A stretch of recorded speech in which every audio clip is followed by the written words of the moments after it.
Friends, good morning.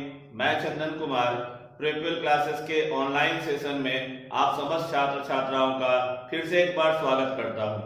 दोस्तों, आज तारीख 20 जून 2020 है। जैसा कि हम प्रत्येक क्लास की शुरुआत आज का इतिहास टुडे इन हिस्ट्री टॉपिक से करते हैं, तो देर ना करते हुए चलते हैं आज के पहले टॉपिक की ओर। आज का हमारा पहला टॉपिक है विक्टोरिया।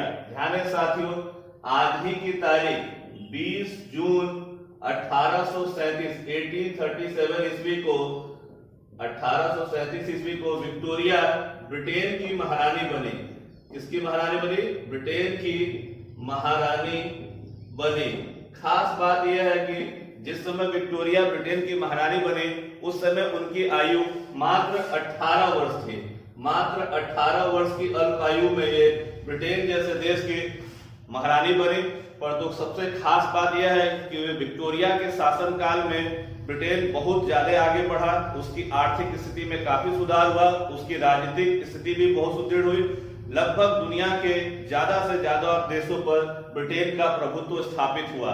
ध्यान रहे साथियों, विक्टोरिया ब्रिटेन की महान शासिकाओं में गिनी जाती है। हमारा दूसरा महत्वपूर्ण टॉपिक है सिपाही विद्रोह। ध्यान है साथियों, 1857 की क्रांति को ही सिपाही विद्रोह कहा जाता है। खास बात है कि आज ही की तारीख 20 जून 1858 ईस्वी 20 जून 1858 ईस्वी को ब्रिटेन की सेना, ब्रिटिश सेना जो है वो ब्रिटिश सेना ग्वालियर पर कब्जा कर लेती है। ग्वालियर पर कब्जा कर लेती है और यहां से सिपाही विद्रोह का अंत मान लिया जाता है। हमारा अगला महत्वपूर्ण टॉपिक है पश्चिमी वर्जीनिया। याद रखिए, पश्चिमी वर्जीनिया जो है यह यूएसए का एक प्रांत है। यूएसए का एक प्रांत है। खास बात है कि आज ही की तारीख 20 जून 1863 ईस्वी को पश्चिमी वर्जीनिया जो है वो यूएसए का 35वां प्रांत बना। कौन सा प्रांत बना भाइयों? 35वां। 35 स्टेट कौन बना? पश्चिमी वर्जीनिया। वर्तमान में यूएसए में 50 से ज्यादा स्टेट है। हमारा अगला महत्वपूर्ण टॉपिक है अलेक्जेंडर ग्राहम बेल। याद रखें साथियों, आज ही की तारीख 20 जून 1877 ईस्वी को अलेक्जेंडर ग्राहम बेल ने कनाडा के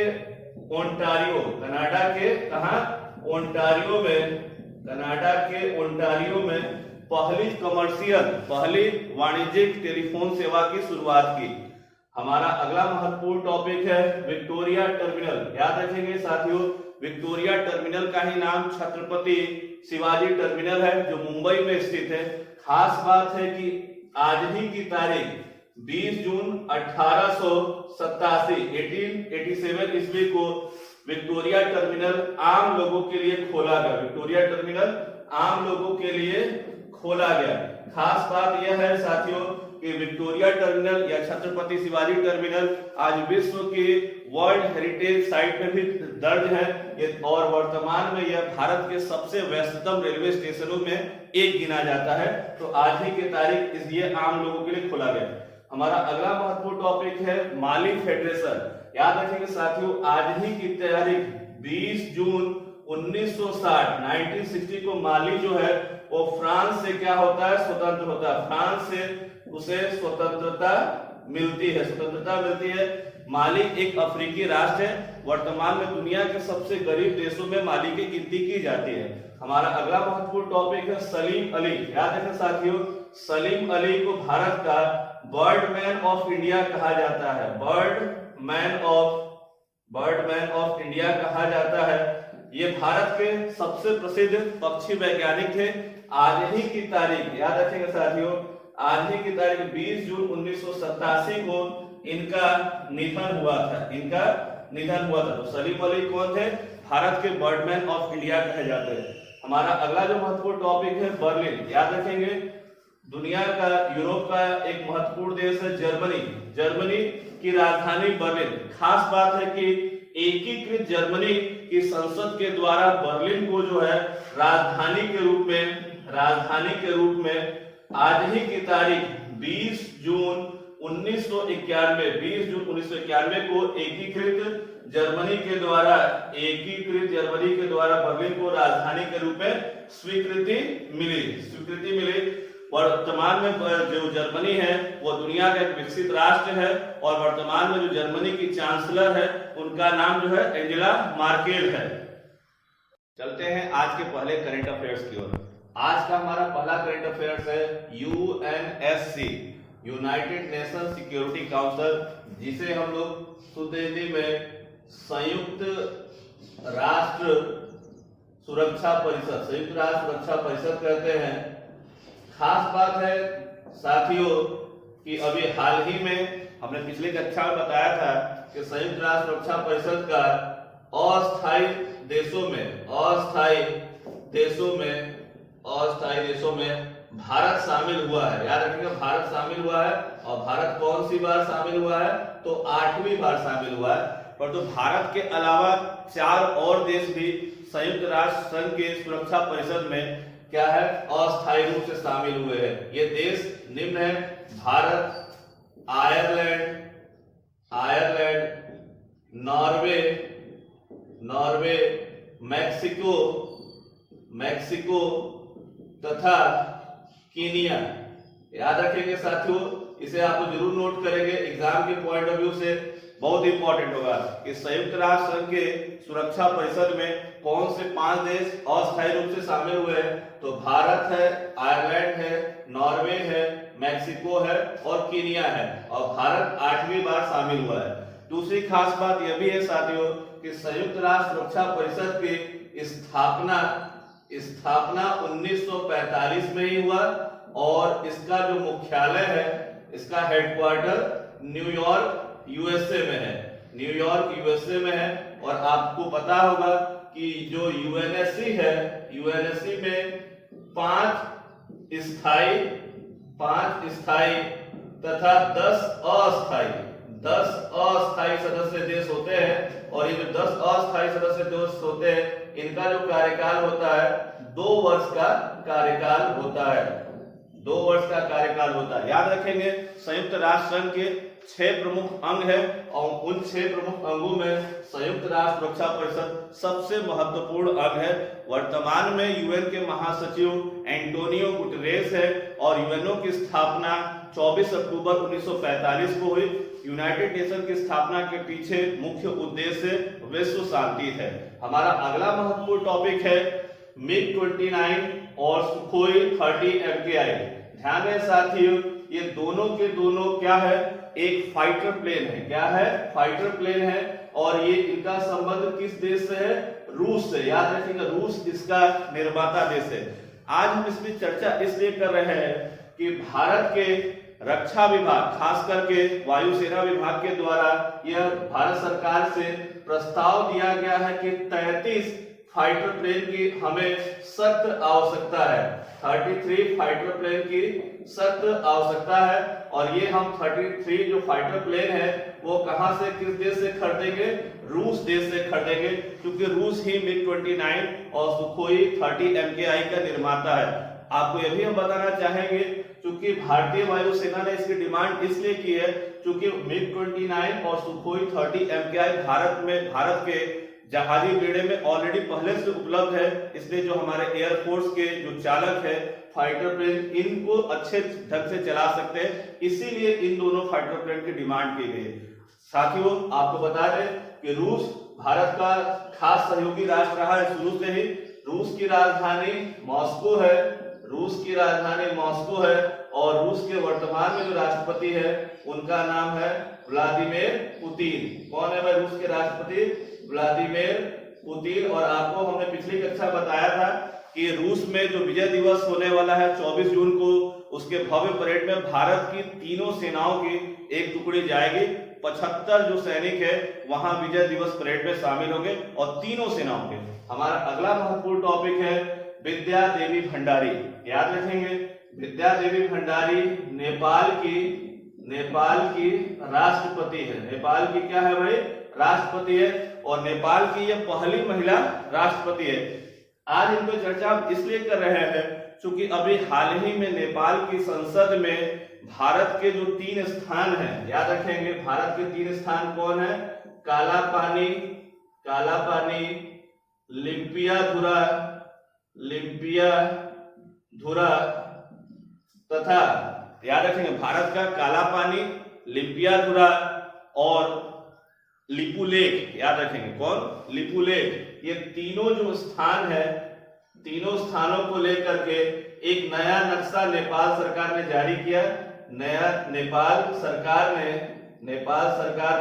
नए नक्शे को जारी किया और इस नक्शे को संवैधानिक रूप से मान्यता मिल गई और अंतिम जो हस्ताक्षर राष्ट्रपति विद्यादेवी भंडारी ने उसमें लगा दिया। याद रखें काला पानी, लिम्पियाधुरा और लिपुलेख ये वर्तमान में भारत और नेपाल के बीच में विवाद के मुख्य बिंदु हैं, क्योंकि ये तीनों स्थान भारत के हैं, परंतु नेपाल की सरकार ने अपने नए नक्शे में इनको शामिल किया है और ये बाकायदा नेपाल की संसद से पास हो गया, बाकायदा संविधान में उसे शामिल कर लिया गया।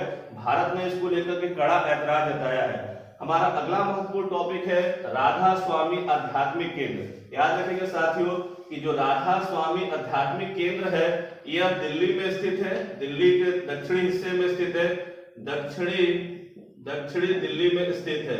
याद रखेंगे भारत में सर्वाधिक कोविड-19 के पेशेंट महाराष्ट्र में, दूसरे स्थान पे तमिलनाडु में और तीसरे स्थान पर दिल्ली राज्य पहुंच चुका है और दिल्ली में कोविड के पेशेंट की संख्या लगातार तेजी से बढ़ती जा रही है। इसलिए विश्व का सबसे बड़ा कोविड-19 राहत केंद्र कहां स्थापित किया जा रहा है भाई? तो भारत के दिल्ली में जो स्थित राधा स्वामी आध्यात्मिक केंद्र है उसको क्या है, कोविड-19 राहत केंद्र के रूप में शामिल किया गया है। अभी हाल ही में दिल्ली सरकार ने और भारत के गृह मंत्रालय ने इसकी पुष्टि कर दी है और इस आध्यात्मिक केंद्र में 10,000 बेड की व्यवस्था की जा रही है कि ताकि जब रोगी बढ़े तो उनका सही ढंग से इलाज हो सके। दिल्ली के वर्तमान में जो सीएम है अरविंद केजरीवाल है, जबकि दिल्ली में लेफ्टिनेंट गवर्नर अनिल बैजल है और वर्तमान में दिल्ली की स्थिति कोविड के लिए काफी अच्छी नहीं है। यहाँ तक कि दिल्ली के जो स्वास्थ्य मंत्री है सत्येंद्र जैन भी कोविड से बीमार हो चुके हैं और काफी गंभीर स्थिति में है। हमारा अगला महत्वपूर्ण टॉपिक है दूरसंचार विभाग। याद रखेंगे भारत और चीन के बीच जो गलवान घाटी में आपस में जो मुठभेड़ हुई जिसमें भारत के 20 जवान शहीद हुए और भारतीय सेना ने 43 चीनी सैनिकों को भी मार गिराया, उसके बाद भारत सरकार के दूरसंचार विभाग के द्वारा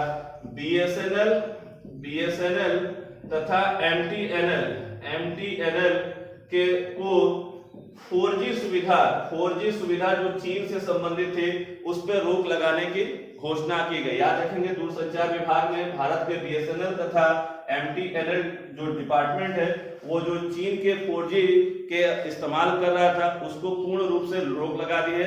भारत सरकार दोनों तरीके से चीन को जवाब देना चाहता है, कूटनीतिक रूप से भी और आर्थिक रूप से और सैनिक रूप से तो दे ही रहा है। तो याद रखिए दूरसंचार विभाग ने बीएसएनएल तथा एमटीएनएल के 4G के इस्तेमाल पर क्या है पूर्ण रूप से फिलहाल रोक लगा दिया है, क्योंकि ये जो 4G सेवा जो उपलब्ध करा रही थी वो चीनी कंपनी ही उपलब्ध करा रही थी।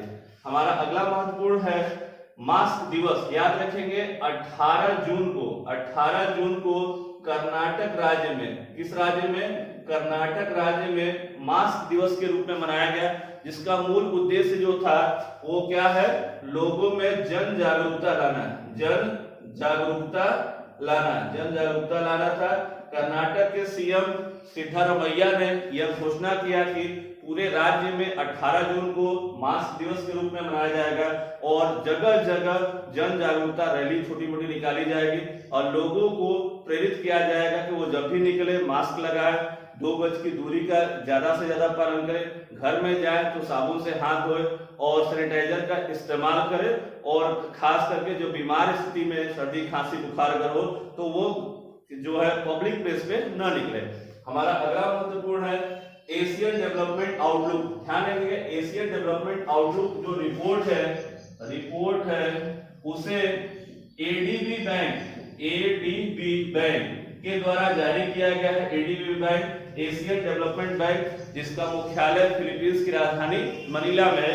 एडीबी बैंक ने अपने एशियन डेवलपमेंट आउटलुक रिपोर्ट में कहा है कि वित्त वर्ष 2020-2021 में भारत की जो आर्थिक वृद्धि दर है उसमें 4% की कमी आएगी। याद रखेंगे, भारत की जो वृद्धि दर है उसमें 4% की कमी आएगी। इसका जो मूल कारण है वो कोविड-19 के कारण भारत में जो औद्योगिक गतिविधियां हैं वो काफी सुस्त हो चुकी है और उनको फिर से सही ढंग से ला पाना थोड़ा समय लगेगा। इसलिए उसने कहा है कि 2020-21 में भारत की स्थिति जो है, भारत की आर्थिक वृद्धि दर में 4% की कमी आएगी।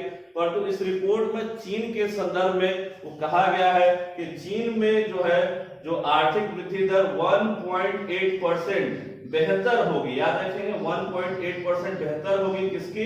तो चीन की होगी, क्योंकि चीन से ही कोविड दुनिया में फैला, परंतु धीरे धीरे वहां बहुत जल्द ही उसको कंट्रोल कर लिया गया और चीन में सारी गतिविधियां जो है वो कंटिन्यू कर रही हैं। दोस्तों, हमारा अगला जो टॉपिक है, the room where it happened, यह एक पुस्तक का नाम है।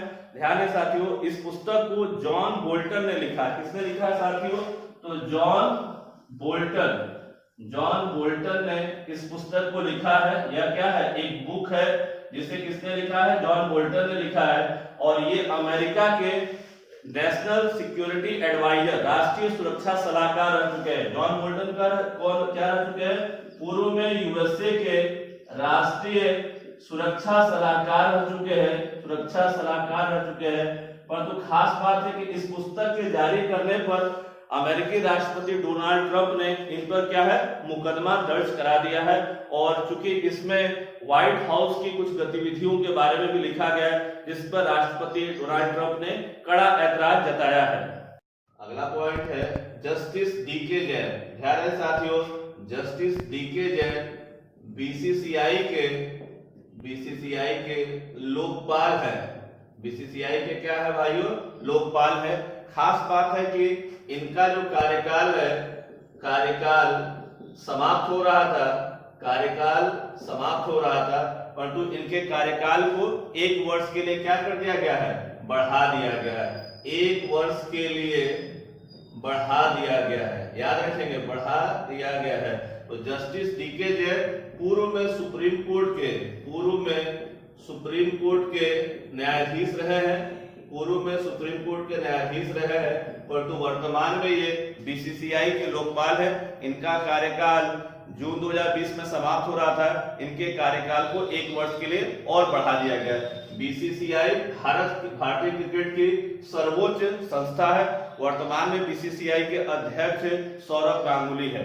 हमारा अगला महत्वपूर्ण टॉपिक है कोविड केयर होम्स। याद रखेंगे, भारत के राज्य उड़ीसा ने अपने यहाँ कोविड केयर होम्स की स्थापना की घोषणा की है। याद रखिए, उड़ीसा राज्य सरकार ने अपने यहाँ इसकी स्थापना की घोषणा की है। खास बात यह है कि प्रत्येक ग्राम पंचायतों में एक कोविड केयर होम्स बनाया जाएगा, जिसमें 10 से 20 मरीजों को रखा जा सकेगा। इससे राज्य में जो भी पेशेंट होंगे उनका सही ढंग से इलाज उनके ग्रामीण क्षेत्र में ही किया जा सकेगा। यह एक बड़ी बढ़िया और सुदृढ़ योजना है। तो याद रखें, कोविड केयर होम्स की स्थापना कौन राज्य कर रहा है? उड़ीसा राज्य कर रहा है। इसकी इसने घोषणा की है और ये प्रत्येक ग्राम पंचायतों में इसकी स्थापना की जाएगी। वर्तमान में उड़ीसा के जो सीएम है वो नवीन पटनायक है। और याद रखेंगे, अभी हाल ही में उड़ीसा के सीएम नवीन पटनायक को पेटा के द्वारा अवार्ड भी दिया गया था। हमारा अगला महत्वपूर्ण टॉपिक है वोल्कन बोस्किर। याद रखिए, वोल्कन बोस्किर को संयुक्त राष्ट्र महासभा का अध्यक्ष बनाया गया है। याद रखें, संयुक्त राष्ट्र महासभा की जो 75वां सत्र है, 75वें सत्र का अध्यक्ष बनाया गया है। इसे जरूर नोट करेंगे, काफी इंपॉर्टेंट होगा कि जो संयुक्त राष्ट्र का 75वां सत्र का अध्यक्षता कौन करेगा? तो वोल्कन बोस्किर इनका संबंध तुर्की देश से है, तुर्की देश से है, और ये तुर्की के एक राजनयिक रहे। तुर्की देश से पहली बार कोई व्यक्ति संयुक्त राष्ट्र महासभा का सत्र का अध्यक्षता करने वाला व्यक्ति होगा। इनका कार्यकाल साथियों 1 वर्ष का होगा।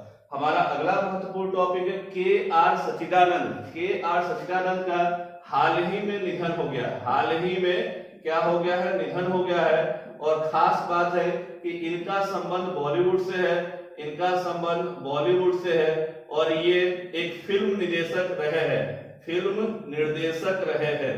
तो याद रखेंगे कि के आर सच्चिदानंद का संबंध किससे है? तो फिल्मों से है। ये फिल्मों में निर्देशन का कार्य किया करते थे। इनका हाल ही में निधन हो गया है। हमारा अगला महत्वपूर्ण टॉपिक है आईआईटी कानपुर। आईआईटी का साथियों फुल फॉर्म होता है Indian institute of technology. Bharat के जो सर्वोच्च इंजीनियरिंग संस्थान है उसमें आईआईटी कानपुर का नाम आता है। आईआईटी कानपुर ने घोषणा किया है कि प्रत्येक दिन 25,000 मास्क आईआईटी कानपुर क्या करेगी? निर्माण करेगा। और ये जो मास्क होंगे वो N95 और N99, याद रखेंगे N95 और N99 जो मास्क है उसका प्रतिदिन उत्पादन Indian institute of technology Kanpur के द्वारा किया जाएगा। 25,000 मास्क। हमारा अगला महत्वपूर्ण टॉपिक है बैंक ऑफ बड़ौदा। याद रखिए बैंक ऑफ बड़ौदा भारत का पहला ऐसा बैंक हो गया है जिसने अपनी पूरी लोन प्रक्रिया को डिजिटल कर दिया है। याद रखें बैंक ऑफ बड़ौदा ने खास काम क्या किया है?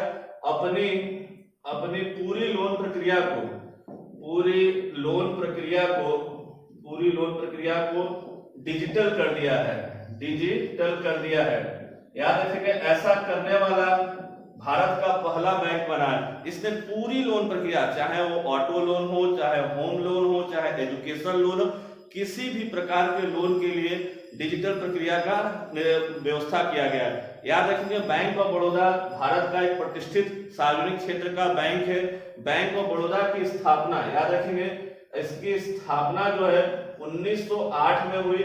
इसका हेडक्वार्टर बड़ौदा में है, बड़ौदा गुजरात में है। याद रखेंगे इसका हेडक्वार्टर कहाँ भाइयों? तो बड़ौदा गुजरात में है। और वर्तमान में इसके जो एमडी सीईओ है वो राजीव चड्ढा है। कौन है भाई? एमडी सीईओ कौन है? तो राजीव चड्ढा। याद रखेंगे इसे शॉर्ट में हम लोग बीओबी भी कहते हैं बैंक ऑफ बड़ौदा को। और हाल ही में विजया बैंक और देना बैंक का जो विलय हुआ है वो बैंक ऑफ बड़ौदा में हुआ। हमारा अगला महत्वपूर्ण टॉपिक है एवरी एक्शन काउंट्स। याद रखेंगे यह थीम है साथियों। यह क्या है? थीम है विश्व शरणार्थी दिवस। विश्व शरणार्थी दिवस 20 जून को मनाया जाता है। और इस बार का जो विश्व शरणार्थी दिवस है इसका थीम क्या है? Every action counts. याद रखेंगे यूनाइटेड नेशन के द्वारा दुनिया भर के जो शरणार्थी लोग हैं उनके अधिकारों, उनके मानवाधिकारों की रक्षा के लिए यह दिवस मनाया जाता है। क्योंकि शरणार्थी भी एक व्यक्ति ही होता है और यह उस इंसान की अपनी एक गरिमा होती है, इसलिए यूएन के द्वारा विश्व शरणार्थी दिवस मनाया जाता है। और इस बार की जो थीम रखी गई है एवरी एक्शन काउंट्स। दोस्तों आपको अगर हमारा यह वीडियो अच्छा लगता हो तो इसे लाइक करें, शेयर करें, सब्सक्राइब करें और अपने महत्वपूर्ण कमेंट हमें जैसे आप दे रहे हैं वैसे देते रहें, ताकि हम अपने वीडियो को और बेहतर कर सके और महत्वपूर्ण कंटेंट जो है उसमें हम ला सके। नमस्कार दोस्तों, धन्यवाद।